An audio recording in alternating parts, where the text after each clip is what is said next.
power off or silence all electronic devices and refrain from using cell phones. Taking pictures and video recordings are prohibited during performances. Food and beverages are not permitted in the theater. Please note the location of the exit nearest your seat, which may be behind you. In an emergency, please follow the instructions of Mandell House Management. Thank you, and enjoy the show.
So I don't ramble. Good evening. I'm Dr. Dominic Pisano, and it is an absolute privilege to be directing these incredibly hardworking and talented Drexel musicians. Personally, it's a big night. I spent 23 years as a high school band director, and what I didn't know was my last concert band concert was March 11th, 2020. 2 days later, the world ended, and I spent the next year teaching on Zoom. And the fall of 2021, I was promoted at the Brandywine School District in Wilmington, and luckily, that same week, I became Drexel Pep Band Director. But I didn't know if I'd ever regularly work with a concert band ever again. And fast forward to today, and it's a real dream come true. What you're going to hear tonight is it was a test drive. When you take over a band, the first thing you do is like a diagnostic of what they can do. And the most effective and efficient way that I could think of was to throw as many different styles of music at them for this concert. The program had 12 different music movements, all of different styles. We're going to perform 10 of them tonight. Mother Earth was actually part of our Mother and Child concert, which we're presenting in the spring. So we're going to move that back to there. And Gavorkna Fanfare was scheduled for our winter concert. So you'll be able to hear that then. I went back and forth deciding if they were a better fit here or there, and sanity took over, and 10 movements is enough. The theme of the concert is band music composed by local composers. Every composer here is from the Northeast area, most from Pennsylvania or right over the bridge in New Jersey. And we're going to open up a concert tonight with a pairing. And I got this idea because of the movie The Exorcist, of all reasons. I taught a music class for a decade or so for music and film. And I had to study a lot of film to teach that class. And in the early 2000s, they released a new director's cut of William Friedkin's Exorcist. And it did incredibly well. It made a ton of money for a movie that already existed. So, of course, they made a prequel. And the producers who saw the film hated it and hired a new director with the same actors, approximately the same script, just to do some reshoots. And it turned into a whole new movie. And when they released that movie, it bombed. So they're like, well, we still have the old movie that we didn't like, maybe we'll release that too. And a year later, the very same movie came out with the same actors with kind of a different twist and two different directors' takes on it. And it made me think of how many pieces there are in the musical world where composers took the same source material and did something completely different with it. And I thought, oh yeah, I'll do a whole pairing concert. And I thought, well, that gimmick is probably gonna get old. You'd have to sit through 5 pairings of the same pieces. So maybe once a year, I'll pick two pieces, well, really one piece, by two different composers and their take on it. So that's what we're going to start the concert with. We're going to start it with a really straight version of the American hymn, Nettleton, and then a totally different take from a larger suite of American hymn songs, which is a scherzo or a joke on Nettleton. And you'll hear them, and we'll play one, and we'll take a look at what Dennis Milburn did with the other one. So here is Nettleton, and then Scherzo on Nettleton.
we're going to take a second and reset up for the closing of the first half. It seems early for it, but this piece is a little bit longer and actually 2 movements tied together. You actually won't hear the break. But it's by Philadelphia's own Vincent Persichetti, who's a pillar of band literature, so much so that he wanted to stop writing for a band because he started to get a reputation for being a band composer because bands would play his music so much. He taught at Juilliard, but he lived around Fairmount Park and didn't want anybody to know how great it was to live in Philadelphia because he didn't want more people to move around them. Pageant, for band nerds like me, is like a masterpiece. You could just put the score on a wall and stare at it like a work of art. It is a masterpiece of counterpoint. So listen to how when something holds, something else moves, how he manipulates these 3 notes that are going to be introduced in the horn throughout the entire piece. Just count the 3 a lot. You'll hear just 3, just keep on everywhere in the piece. 3, 3, 3, 3, 3. There are places where he disguises and reveals what you've been listening to. And the piece ends with the band playing 9 notes, and there's only 12 that we can use. So he just took 3 out. So there's, like I said before, there's 2 connected sections. Then we'll take a short intermission and enjoy Vincent Persicchetti's Pageant.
right, we'll take a little bit of a break and start back up at 7:30. Thank you, everybody.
Welcome to part 2. This is actually where I got the theme of the concert, the Scherzo of Nettleton. It's kind of a joke version of it, if you translate it directly, but it really just takes the place of a minuet and trio. So it's usually a dance substitute. Bandancing is 5 movements of all different dances. And Danza No. 2 is dance number 2. There is no dance number 1. It was never published or played. Jack Stamp was the director of bands at Indiana University of Pennsylvania while I was there. And the next concert, you'll hear the piece that kind of put him on the map. That's Gavorkna Fanfare. But tonight, we present a contender for a pairing. I was thinking about doing the original of this one. Bandancing is a modern version of Russell Bennett's suite of old American dances. So he wanted to do a suite of new American dances. And although it's a suite, there's considerable setup in between all the movements. So Dr. Stamp's like, are you doing all of it? I said, yeah. And he goes, oh. I was like, oh, you wrote it. I mean, so we're actually going to present it kind of like how I guess maybe he envisioned it as being one piece at a time. So we'll present it one piece at a time. So you can feel free to clap in between as they set up, and so you don't just sit there and wait. And I'll explain each one. So this is the first one. We start with City Shuffle, which is a funk piece. Frequent and quite odd meter changes. Sometimes the meter changes only reflect one of the meters that are going on in that measure. Sometimes there's 2 to 3 different meters going off at the same time. And we had Dr. Stamp zoom in with us a week and a half ago. And he actually admitted, hey, this piece can be performed in chunks. And he goes, it's really difficult to conduct. I'm like, yeah, yes it is. Thank you. But enjoy this concert of a funk dance called City Shuffle.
The next movement is a tango.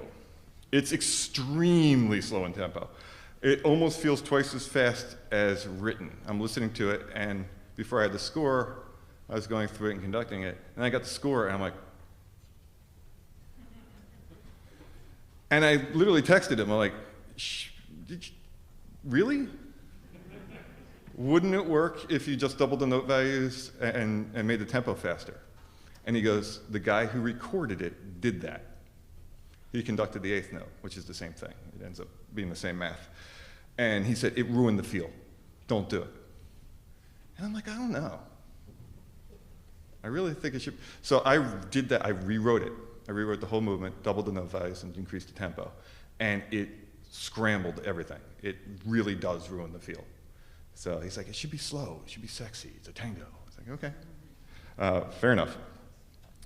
What makes it really interesting is he wrote, which is with a serial procedure, which is usually done to make the music atonal, where you're not supposed to be able to hear a melody of a do. You can't find the scale. It's there to scramble one of the 3 to 5 musical elements, which is one of the melody. Like, you're not going to hum it when you leave.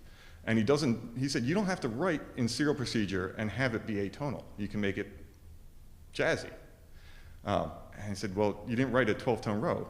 You wrote a 10-tone row. He's like, yeah, I forgot 2 notes. So, which makes it doubly interesting. A 10-tone row that's tonal in a tango, deathly slow, but it only works that way.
The third movement is a jazz waltz, and like many of Stamp's pieces, there are modern twists on Baroque techniques. So if you listen throughout a lot of the works we've done so far of his, you'll find fugues, and you'll find canon. And Stamp is a percussionist, so I find it interesting that instead of writing a part for drum set, he actually creates one out of all the traditional concert band instruments. So you'll hear a drum set that really isn't back there. Here is the next band dance, the waltz.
Stamp is actually known as much as a conductor as he is a composer.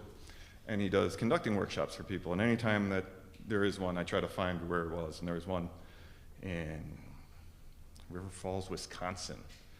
And he said, I got this great idea. We're going to conduct pieces that are newish, because every conducting thing does the same thing. All the standards, we're going to do new pieces. So we get there, and he goes, what do you think of that? I says, it's hard. It's like, why? The pieces don't exist yet, Jack. Like, we had nothing, like, we just had the score. Like, there was no existing recording to work with. And one of the pieces is called Waiting for the Sunrise. And it was a memorial, someone had died, and waiting for the sunrise, it never comes. And that was one of the conducting things. I hadn't done Bandancing yet as a conductor. And when I got to movement 4, I'm like, oh my goodness, this is what he based that memorial on. So Slow Dance is the piece I believe inspired that, but it's also the least dance-ish of them all. It's more of a, I don't know, it's like a slow breath. It's like, it kind of takes you to a different place. Maybe I'll pair it with the other one a couple of years from now. So here is the Slow Dance.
This is the last dance. It's a samba, and the fugue returns, and there are portions that sound like some of the players' music flipped back to the page one because the first movement of City Shuffle comes back in here.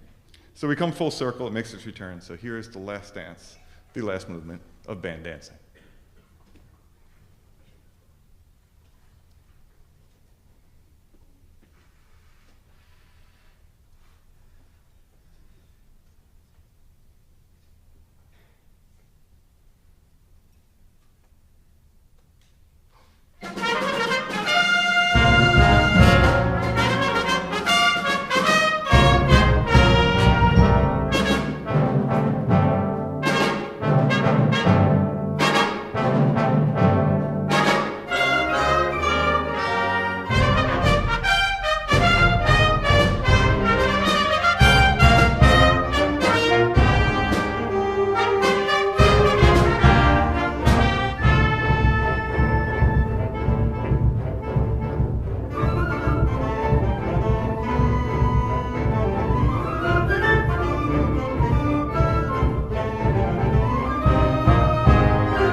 We're going to close the concert out with our final dance, Danza No. 2.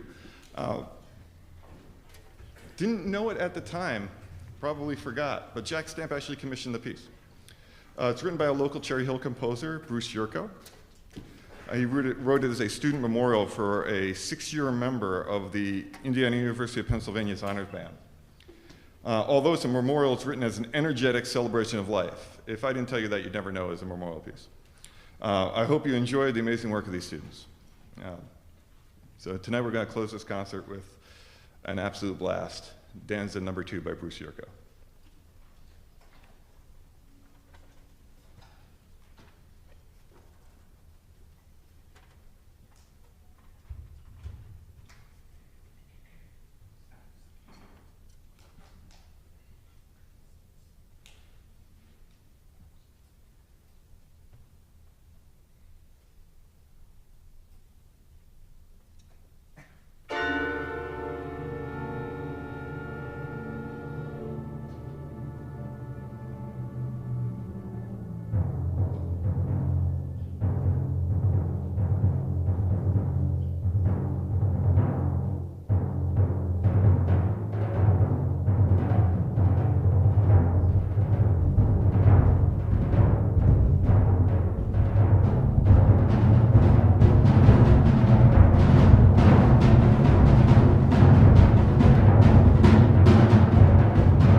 Thank you very much, folks.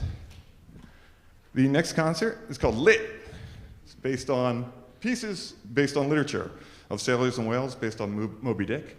A new piece called Steampunk Suite based on a lot of Jules Verne's kind of stuff. Gavorkna Fanfare will start us off.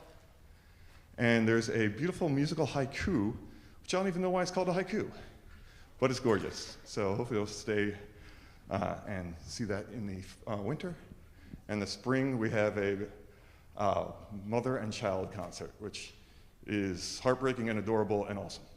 So I hope to see you at both of those real soon. Can I have everybody stand up who is in this band? Because they're not registered, but they're playing anyway. Grad students, etc. They came in.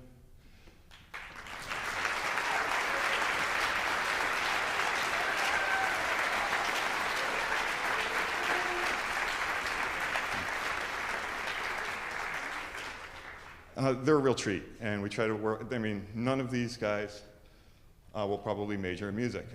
They're here for other reasons, and they can throw down like that. It is wonderful. I think it's one of Drexel's greatest strengths. The fact that you have students who want to make music at this high level when it's not going to be their major part of their life, they just want to continue it.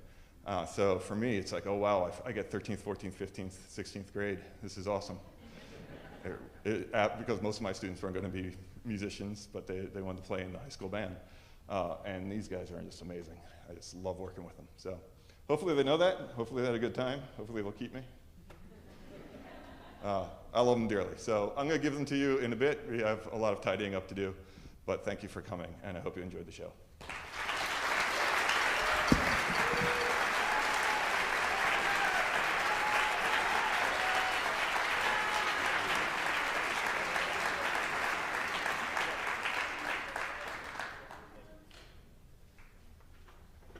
Mother Earth stays in your folder.